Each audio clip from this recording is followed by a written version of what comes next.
بسم الله الرحمن الرحیم. سلام عرض می کنم خدمت همه عزیزان. امیدوارم که حالتون خوب باشه. موضوع آموزش امروزمون در باب درد کمر هست یا کمردرد. بعضی از دوستان همیشه متاسفانه این درد رو دارن و خب حالا با مسکن یا داروهای دیگه تا حدودی هم این درد رو میتونن از بین ببرن، ولی باز هم این درد به سمتشون بر میگرده. این عمل یک درمان کامل هست برای درد کمر هست. به اذن پروردگار انشالله بتونید انجامش بدید. از خدا میخوام که هیچ وقت کسی درگیر این درد نشه، ولی اگه خدای نکرده کسی حالا میشناسید درگیر این درده یا خودتون که صدای منو میشنوید، دوستان شما کافیه این دعا رو به اذن پروردگار بنویسید و به کمر خودتون ببندید. این دعای کاملا مجربی هستش که راحت میتونید با هر قلمی بنویسید، رو به قبله بنشینید با طهارت کامل. هر ساعتی بود، هر روزی بود، فرقی نمیکنه. نیازی هم به اسراف امار مکان نداره. با طهارت کامل بشینید، با هر قلمی دوست داشتید بنویسید. اگه حبر روحانی و قلم زعفران داشتید خیلی بهتره. یه عود خوشبو هم روشن کنید و شروع کنید به نوشتن. ترتیب نوشتن مهم نیست که چند خط بشه.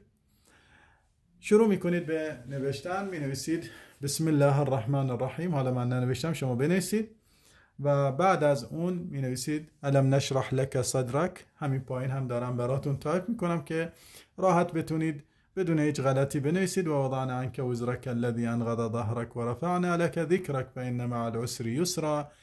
اللهم ارفع الوجع والضربان عن حامل كتابي هذا وادخل الصحة في جسده كما دخلت في آدم أبي البشر وأخرج الوجع والضربان من العظم إلى اللحم ومن اللحم إلى الدم ومن الدم إلى الجلد ومن الجلد إلى الأرض بحق من يقول للشيء كن فيكون هي أشراهيا وبألف ألف لا حول ولا قوة إلا بالله العلي العظيم لئن أنجيتنا من هذه لنكونن من الشاكرين. کامل اینو به اذن پروردگار می نویسید. نوشتید تا کنید، چسب بزنید و با حالا هر چی که هست با پارچه یا هر چیز دیگه به کمر شخص ببندید. به اذن پروردگار کم کم میبینه این درد داره کم و کمتر میشه تا وقتی که کامل از بین بره.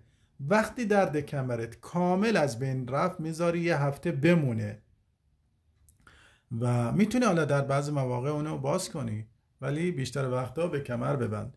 خب بعد از یک هفته که بهبود کامل پیدا کردی و یه هفته مطمئن شدی که هیچ دردی وجود نداره، این رو در آب حل میکنی قشنگ و با اون آب استحمام میکنی به اذن پروردگار تا کامل این درد برای همیشه از بین بره. ما رو از دعای خیرتون بی نصیب نگذارید. تا یک آموزشی دیگه شما رو به خدای بزرگ و منان می سپارم. خدا یار و نگهدار.